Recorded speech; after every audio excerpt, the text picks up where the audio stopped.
Hello, everybody, and welcome to another edition of Let's Talk Business. I'm your host today, Sean Leary, filling in for John Grabowski, and today I am joined by one of the owners of South Shore Buds, Ben Virga. Welcome to the show today. Thanks, Sean. I appreciate you having us on. So real quick, tell us about South Shore Buds for people who don't know. Sure. South Shore Buds is an adult-use cannabis dispensary. It's located at 139 Plain Street in Marshfield. We opened in December of 2021. We were the first one to open in Marshfield, and we've been open now for about 18 months. So tell us about what it's like getting started here in Marshfield, aside from the fact that it's probably even more interesting being the first cannabis business. We targeted Marshfield specifically because of the community, to be honest with you. I grew up in Duxbury. My sister graduated from Marshfield High School, actually, so we lived in both towns. In cannabis, there was a vote for legalization, but the towns were allowed to decide if they were going to have cannabis dispensaries based on how each individual municipality voted. So we knew that Marshfield was one of the few South Shore towns that was going to allow it. And yeah, with my experience within the town, knowing the people in the town that I know, we really targeted Marshfield as the place we wanted to start the business. It's such a great community. It's very business friendly, and it's you can navigate the ins and outs of the infrastructure. We also were working in Boston. We're still working in Boston, and it's a nightmare comparatively.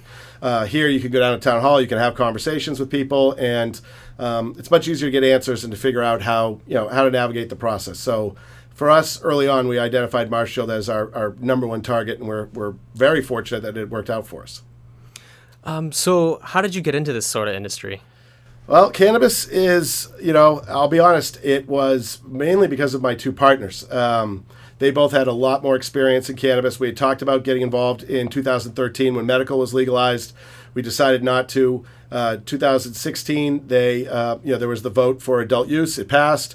They didn't roll out the regulations until 2018, and when they did, we had a meeting. And my partners were good friends of mine. They were real estate guys I did real estate stuff with, and they were both really hot to trot to do it. And so, I like to do new things. I work for myself, and I love these two guys. I consider them two of my best friends as well as my business partners. So it was kind of a no-brainer.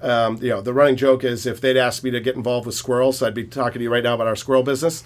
It wasn't from a passion about cannabis. It was a business opportunity, and we decided it was I believe it was February of 2018. We made the decision that we would give it a year and see if it worked. And here we are today. That's awesome. How has this is mostly me being curious? How does dealing with the federal side of things? 'Cause it's not legal federally. Correct. So, but here in Massachusetts, it is. Yeah, it's a nightmare, to be honest with you. Mainly from a banking and taxation purpose. So there's this thing called 280E, where the federal government, in all its wisdom, still taxes you for a business it deems to be illegal. So for most businesses, if you own a restaurant or any business, really, you have standard deductions. So if you buy something in order to sell something, you obviously get to deduct your cost of goods before you get taxed on your income. Not in cannabis. So the federal government, if I buy a tin of edibles from a wholesaler for $10 and I sell it to you for $20, the federal government taxes me on the $20 without the credit for the $10. So it's made it very interesting. There's obviously not the same avenues for banking. It's also had a huge impact on things like, stupid things you don't even think of. But for example, for us, getting a payroll company is a nightmare because all the big guys that do payroll won't touch us because of federal illegality reasons. So, if you're starting a business, you need to get a payroll company. You pick one of the three big ones and you just go. You don't even think about it. And for us, it's a massive undertaking that usually is fraught with peril and many roller coaster moments. So it takes all the small things that most people in business take for granted, and it makes them really difficult. I think it's an appropriate way to describe it as kind of like the Wild West, only because there isn't that foundational infrastructure in place for cannabis that there is for every other business. If you and I wanted to start any other business, we wouldn't go through 80% of the crap we go through in cannabis. Why do you think it still is that way? Government makes more money taxing us that way than they do if they tax us on the regular way. I think it's about a 19% difference for them. So for the federal government, they don't have to have the conversation about legalization and they get the revenue from it. I think it will change at a certain point. I also think there's a lot of things with equality. I think there was some push in the federal government a few years ago for legalization, but it was actually the liberal wing of the Democratic Party that was kind of the roadblock, because their point, which I agree with 100%, is, hold on a second, we have all these people in jail for a business we're now going to say is legal and is drawing billions of dollars of revenue. That's fine, but you got to let all the people out of jail, which I agree with 150%. So I think that the demand for equality, the demand for it to be, it's never going to be level or fair. I mean, people went to jail for something that I have in my store right up the road. That's insane, but it's true. I saw in the news a month ago, a gentleman in Mississippi got arrested for having 1 ounce of weed on him, and he got sent to jail for like 15 years. Our legal limit is 1 ounce. So you could come to the store today and buy an ounce at our store and get a nice little tote bag as you walk out the door. So it's never going to be fair, and I think just trying to balance it a little bit is the goal. And so we support that, and we think it's vital. I mean, the whole reason behind decriminalization in Massachusetts was based on the idea of benefiting those who are so negatively impacted by the war on drugs. So it's kind of the whole mandate behind this. So it should have some things in there for it. And I know the other factor is a lot of the liberal progressive wing of the Democratic Party is also very wary of allowing big tobacco and big alcohol to kind of swoop in and do what they've done in those industries. So for the federal government to decriminalize it is going to take a lot of layered legislation. And, unfortunately, that doesn't seem to be their primary focus right now in what they're doing in D.C. So bringing it back to Marshfield, sort of specific, what did it look like when you guys were when you said you picked Marshfield specifically because you felt it would be a town that would let you build your business here? What was the process like?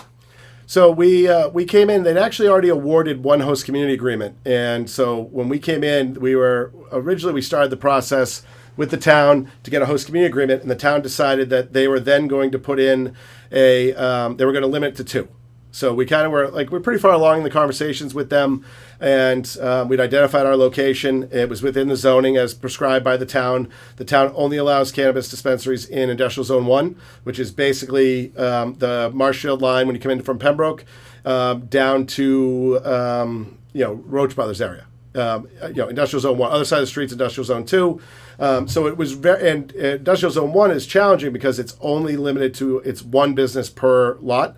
You can't have multiple uses, and most of the building, because it's industrial, are larger. So finding a spot that would work was a challenge. We had a spot originally that is now the new custom motorcycle shop up on 139, but there was a daycare across the street in Pembroke that was moving, but the town said we couldn't go there because it violated the 500-foot rule to a daycare, even though that daycare was not in Marshfield and was also in the process of moving. So we pivoted to their spot next door, which used to be Buckles and Boards, and we purchased that building from Industrial Communications, and it was a long process. I started going to town hall in February of 2019. We got the host community agreement awarded to us in August of 2020. So at one point there was 7 different applicants for that last spot, but lucky for us, our kind of meticulous zoning research that my partner Luke did really allowed us to be the only viable option that was presented to the Board of Selectmen. I think at that time it was still Selectmen, or I don't know if they've changed to Select Person now or whatever, but at that time I think it was still Selectmen. So they really didn't have a choice but to vote for anyone but us. So it's often good if you're going to get into a contest to make sure that you can only win it. That's a pretty good idea if you ask me. Yeah, it's business 101. Don't pick a fight if you think you might lose it. So speaking about your business, for those, obviously, marijuana business is going to have a certain stigma to people who are unfamiliar with it. Yep. If someone had never been into a retail store like this before, what could they expect when they walk into South Shore Buds? I think one of the reasons we've done so well is because we, and it's a credit to our architect from BKA, Jill Peoples, who lives in Norwell, and she totally understood that South Shore kind of vibe. And what we told Jill when we first started designing the spot was we really wanted to feel like this should be at Derby Street. We want it to be like a seamless transition. Like you went into Lululemon, you went into Sephora, and then you walk in here. And it's the same vibe. It's the same environment. It's not that kind of, there is that stigma. People were thinking that are more along the lines of a head shop, which are fine. They provide a service and people go there to buy certain things, but it's not the kind of clientele we were looking to attract. We also knew there was going to be a lot of competition. Rockland has a bushel of them already.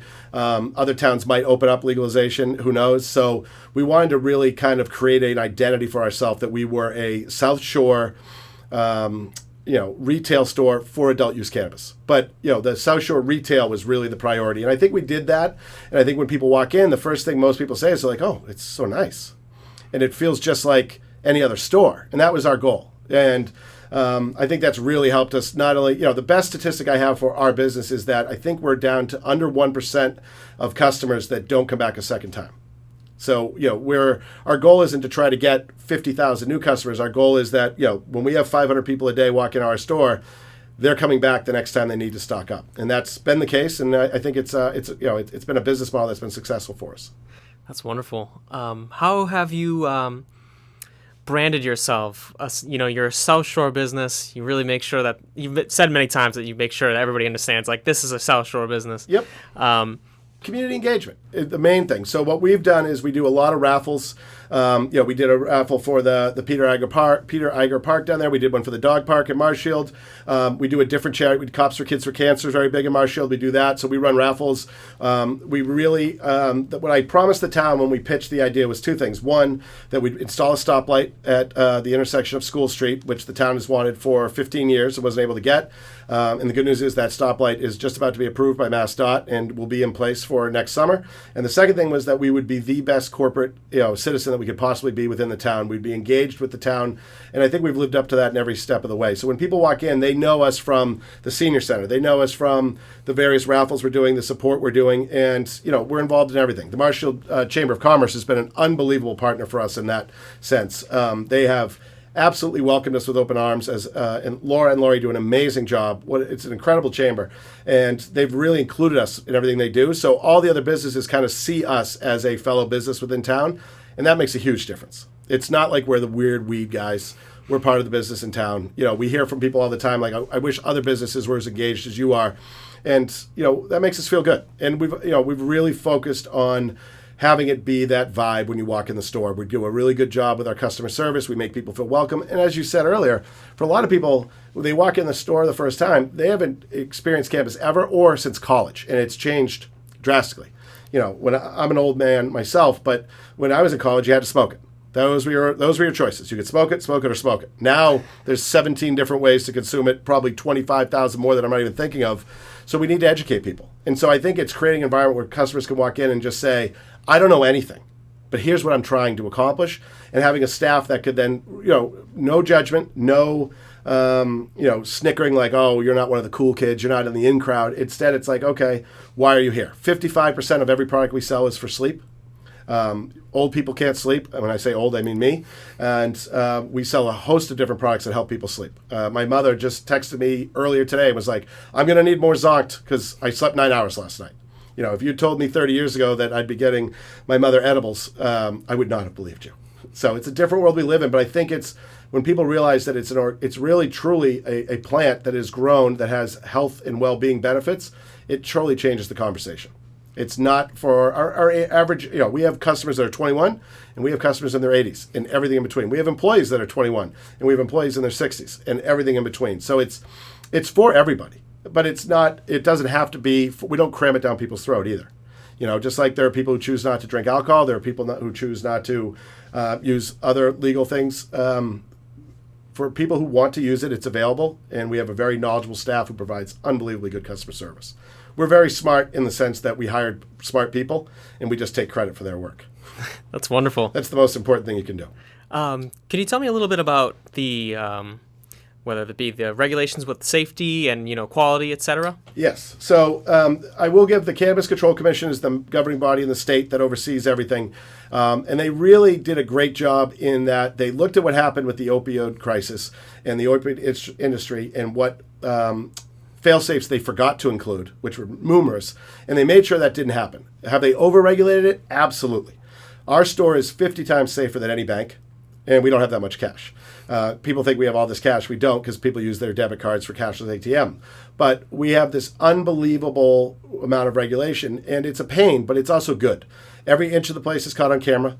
Every night, the entire vault is inventoried to make sure there's nothing missing. It's called diversion. And it's not from the sense of it was stolen. It was just normally what happens is it just gets put back in the wrong bin. you got 1,000 bins. We got to check every bin to find that missing package of gummies. So you really have to run a very well organized, very tight ship, and you need to have knowledgeable people working there who understand the regulations and can live within that environment.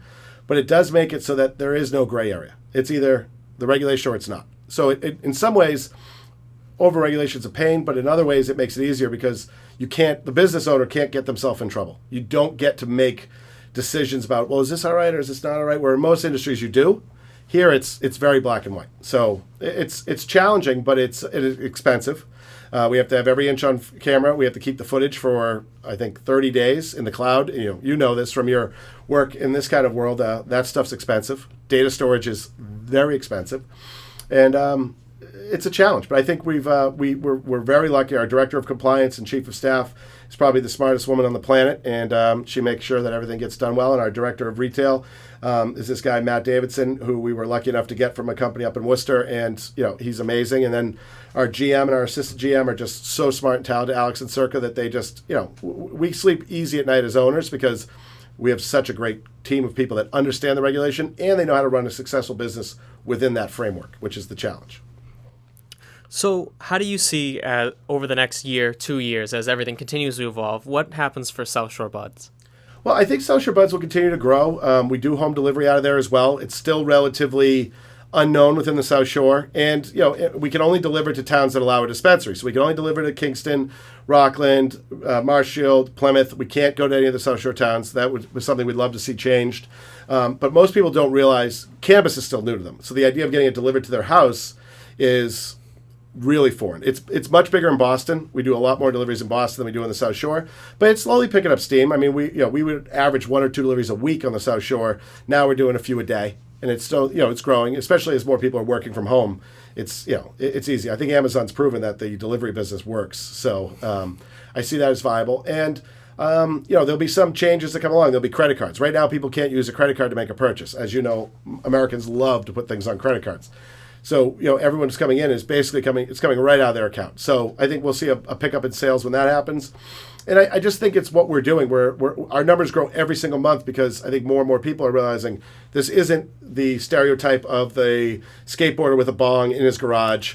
It's moms and grandmoms and dads and granddads coming in and saying, hey, I would love to sleep 6 hours straight.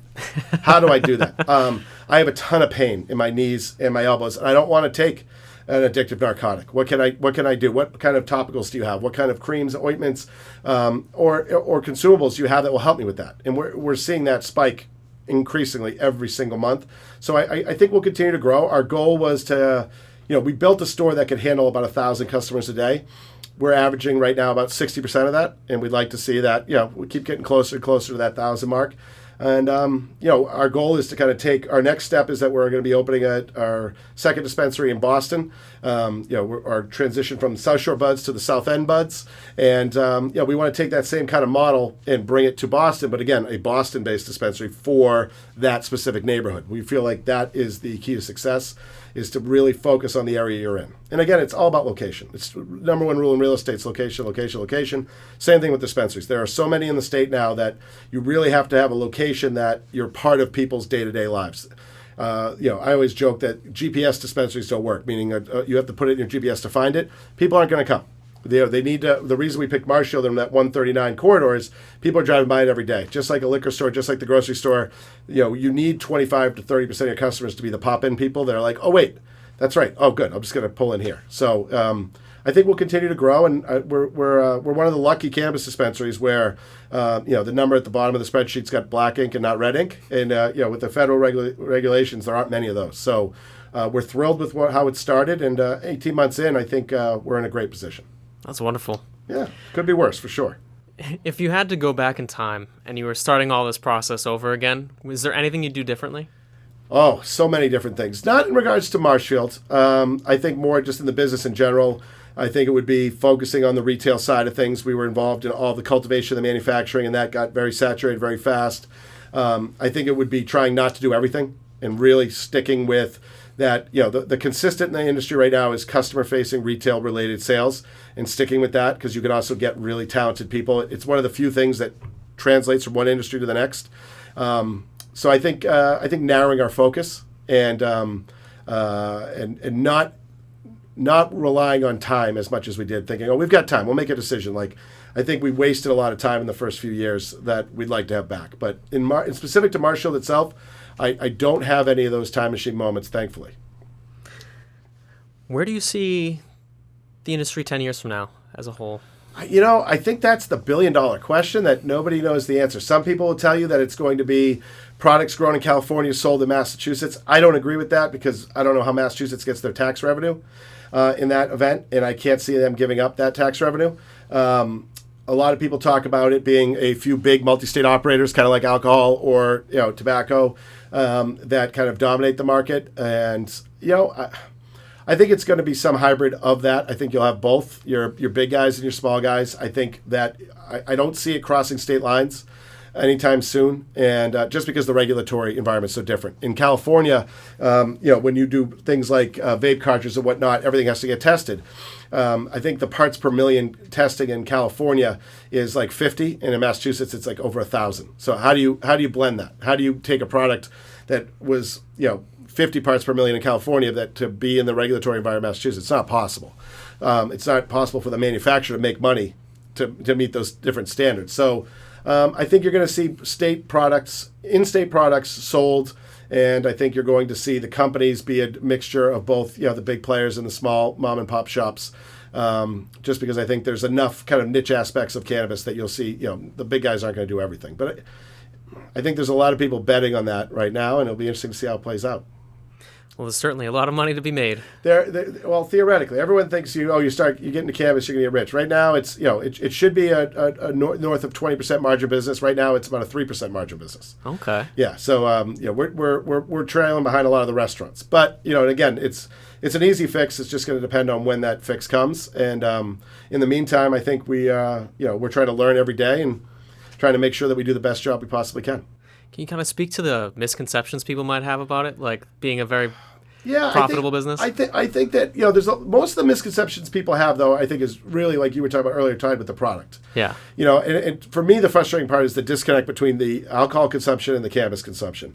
The reason why we had prohibition in the early part of the 20th century is because of the incredible domestic violence that alcohol created in the environment, and that doesn't happen in cannabis. The Dorito business does great, but the violence business doesn't when cannabis is involved. So I think it's about, it's funny, I was telling the Marshall police chief asked me when we were first starting out, he said, well, what happens if I find what happens if I find kids with your product? I said, if you find anyone with our product and it's our product, that means there's a barcode there, and I can tell you what adult bought it for him and gave it to him so you can go arrest him. And he stopped for a second, looked at me and said, oh man, I wish the beer companies did that. So I think there's a lot of stuff within cannabis that doesn't exist in other industries that puts cannabis at the forefront of a regulated industry like this that a lot of people choose to ignore. One of my first events here in Marshfield, there was an open bar and everyone was just, drinking their Tito's and soda, and someone said something to me about the controversial aspects of cannabis. And I looked around the room and said, you have an open bar and everyone here is driving home afterwards. My industry is not controversial comparatively. So I think that's the misperceptions that we deal with on a daily basis. And I think a lot of our beverage, we sell a ton of different beverages. I think we sell 5% of all the beverages that are sold within the state. And what we're seeing with all our beverage customers is that it is truly an alcohol replacement device. People are tired of drinking. They're tired of the impacts on their health, on their emotions. And, we're seeing a lot, but they're so used to having something in their hands socially that's where we're seeing a ton of that business come from. So I think the financial stuff, it's like any business. People think that you're doing better than you are, and it depends on how you portray yourself and how you carry yourself and whether or not you're into it for the bragging purposes or just because you employ a bunch of great people and you enjoy their company. And the great thing about cannabis is everyone's sincere. When you go to our store and you talk to our employees and they speak with passion about their job, it's not fake. They actually firmly believe in the benefits, both the mental and the physical well-being benefits that come from cannabis, and they display that in the way they converse with customers, and it's contagious. And I think that's what's going to allow us to continue to grow, is to keep being smart enough to hire really talented people and get out of their way. When you were getting into this business, was there any other people or other businesses that you looked for advice from? Well, we were lucky. I mean, obviously it's a new industry, so we'd all had different. Myself and my partner Luke, we own a real estate company and we ran that. Our partner David owns a real estate related company. He operated that, so we kind of knew what that was going to be like. But I think what we've really leaned on is talking to people in other retail settings, because retail is retail. You hire a bunch of people to work at a store. Doesn't matter if it's cannabis or donuts or anything in between. It's still retail. And so kind of figuring out from those who've been doing it for a long time the best ways to manage that process. Community is a challenge for any setting, because community, you don't get to pick who you hang out with. You get along with your friends, you have your family, whether you like them or not. But community are a bunch of people you're stuck in an environment with without choice that you have to live with every day. And a retail setting is the ultimate community experiment. And I think there's been a lot of people in our lives that have owned various like delivery companies and other retail restaurants and things like that we're able to glean a lot of knowledge from on what the pitfalls to avoid were. And I think we've done an okay job of listening. Not the best, but I think an okay. That's great. And then if I walked into South Shore Buds today and I walked in, had no idea what any of these products were, what kind of things do you sell there? So we have everything under the sun that is made in cannabis. If you wanted a beverage, if you wanted an edible, something that you eat, if you wanted something that you could smoke, whether it be a vape or flower itself, we have topicals, we have hard candy, we have now we have some bakeless cookies. So I mean, there really isn't a product that you wouldn't find at any other. I mean, if you went into 7-Eleven, basically everything you could get at 7-Eleven, you could get at our store. Ours just is much better packaged, more expensive, and contains THC. And it's a lot prettier environment to be in. And we don't sell scratch tickets. But I mean, it really, I think for customers coming in for the first time, it's being willing to be open with the staff to say, what are you trying to achieve? Are you looking to relax after work? Are you looking to replace a different thing in your life? Are you dealing with sleep? Are you dealing with pain? Whatever it might be. And those kind of questions, when they get answered truthfully, allow our staff to really set people up. And they really know how to advise people on the best ways to go about it, how to start dosage-wise. Low and slow is always the way to go. And we've had zero issues in the last 18 months with a first-time customer coming back being like, why would you tell me this? This was terrible, et cetera, et cetera. We've been really lucky that people's experience has been positive across the board. And I think that word of mouth is the best, especially in the current restrictions in marketing with cannabis. Word of mouth from your own customers is the best resource you have. And then last but not least, where can people find out more about South Shore Buds? So you can go to southshorebuds.com. If you're interested in delivery, you go to budbus.com. And or you can just pop in. We're right at 139. We're open from 8:30 in the morning till 10 p.m. Monday through Saturday, 10 to 8 on Sundays, and you can't miss it. It's basically the first building you see when you come into town from Pembroke, and strategically located right next to Poopsies, so you can kill two birds with one stone. Get your pizza and your cannabis all at one-stop shopping basically, and we have everything you could possibly want to order online. And if you're not new to cannabis, if you are new to cannabis, I really advise you to come to the store. It's never that crowded. We built it up in a certain way so that it always flows, always staff available. You're not going to wait to talk to someone, and just come in and have a conversation and see if it's for you. The great part about our store is we do these events every quarter called Shore Fest. We do them in April, July, and October. And we, outside the store, we have food trucks. We have a ton of local vendors who are artisans who are selling wares, nothing to do with cannabis, outside. And every year, every time we've done it, we've had 5 of them to this point. We've had over 1,000 people come to Shorefest, but we've had under 800 customers, meaning that we're having over 200 people come to the event who don't even go to the store. So we really want to be a destination within the community. And anyone who lives in Marshall especially who hasn't been in yet, I'd advise you to pop in. Even if you just want to come in and take a look around, you don't have to buy anything. You do have to show a valid license. You do have to be over 21, but we'd love for you to experience it. I think once people see the inside of it, it really puts them at ease as to what kind of the operation we're running. We just had all the local, we're expanding an operation we do in the back of the store. We just had all of the local fire and police officials and the Board of Health up to sign off on something. And for most of them, they said, oh, this is the first time we've been here since you opened.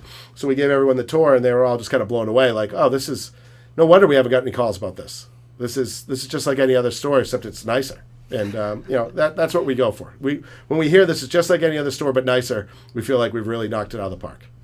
Well, that's wonderful. I don't necessarily want to tell people to go down and do that. I don't think I can advertise for you, but thank you. I can. Go to South Shore Buds. There you go. Perfect. Sean, thank you for having me on today. I really appreciate it. Thanks for being here. I really appreciate you being on Let's Talk Business. Excellent. Anytime. Love to be back. We'll see you on the next one, folks. Have a great day.